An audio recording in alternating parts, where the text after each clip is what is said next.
குங்குமம் டிவி ஆன்மீக நண்பர்களுக்கு வணக்கம். மகாபாரத போர் நடந்த புனிதமான குருஷேத்திர பூமி அமைந்திருக்கும் மாநிலம் ஹரியானா. வேதங்களும் புராணங்களும் போற்றும் இந்த மண்ணில் பக்தி மற்றும் வரலாற்றுச் சிறப்புமிக்க 5 முக்கிய தலங்களைப் பற்றி இந்த வீடியோவில் சுருக்கமாக காண்போம். 1. பிரம்மா சரோவர் மற்றும் கிருஷ்ணா கோயில், குருஷேத்திரம். நமது பயணத்தின் முதல் தலம் பிரம்மாண்டமான பிரம்மா சரோவர். பிரம்ம தேவரே இந்த உலகத்தை படைத்த பிறகு இங்கு யாகம் செய்ததாக கருதப்படுகிறது. சூரிய கிரகணத்தின் போது இங்கு நீராடுவது மிகவும் புண்ணியமாகப் போற்றப்படுகிறது. இதன் அருகிலேயே அமைந்துள்ள ஸ்ரீ கிருஷ்ணா கோயில், மகாபாரத போரின் போது அர்ஜுனனுக்கு கண்ணன் கீதையை உபதேசித்ததை நினைவுபடுத்தும் வகையில் அமைந்துள்ளது. ஆன்மீக அதிர்வுகள் நிறைந்த இந்த நீர்நிலையும் கோயிலும் குருஷேத்திரத்தின் இதயமாக கருதப்படுகிறது. 2. ஸ்தானேஸ்வரர் மகாதேவர் கோயில், தானேசர். அடுத்து நாம் காண்பது சிவபெருமானுக்கு அர்ப்பணிக்கப்பட்ட ஸ்தானேஸ்வரர் மகாதேவர் கோயில். பாண்டவர்கள் மகாபாரதப் போருக்குச் செல்வதற்கு முன் இங்குள்ள சிவபெருமானை வணங்கி ஆசி பெற்றதாக கூறப்படுகிறது.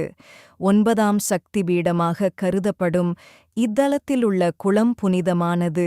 வர்த்தனப் பேரரசின் தலைநகராகத் திகழ்ந்த தானேசரின் பழமையான வரலாற்றுக்குச் சான்றாக இக்கோவில் இன்றும் கம்பீரமாக நிற்கிறது. 3. மாதா மானசாதேவி கோயில், பஞ்ச்குலா. பஞ்ச்குலா மாவட்டத்தில் இமயமலையின் சிவாலிக் மலை அடிவாரத்தில் அமைந்துள்ளது மாதா மானசாதேவி கோயில். இக்கோவில் 19ஆம் நூற்றாண்டில் மணி மஜ்ரா மன்னர்களால் கட்டப்பட்டது. வேண்டுதல்களை நிறைவேற்றும் அன்னையாக மானசாதேவி இங்கு போற்றப்படுகிறார். நவராத்திரி திருவிழாவின் போது லட்சக்கணக்கான பக்தர்கள் திரண்டு வந்து அன்னையின் அருளை பெறுகின்றனர். இக்கோவிலின் அமைதியான சூழலும் இயற்கை அழகும் மனதிற்கு பேரமைதியைத் தரும். 4.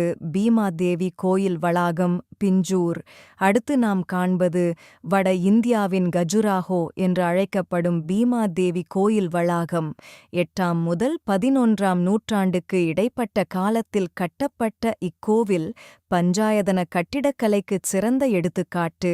தற்போது சிதைந்த நிலையிலிருந்தாலும் இங்குள்ள நுணுக்கமான சிற்பங்கள் மற்றும் கலைவேலைப்பாடுகள் நம்மை வியக்க வைக்கும்.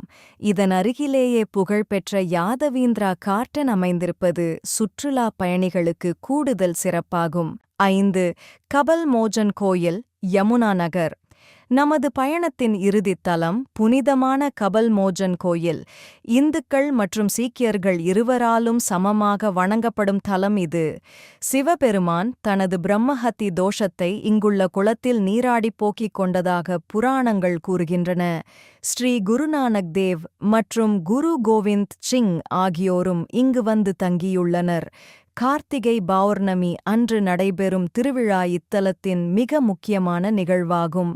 குங்குமம் டிவி சேனலுக்கு சப்ஸ்கிரைப் செய்யவும். மேலும் உங்கள் நண்பர்கள் மற்றும் உறவினர்களுக்கு ஷேர் செய்து உங்கள் அன்பான ஆதரவை எங்களுக்கு தரும்படி கேட்டுக்கொள்கிறோம்.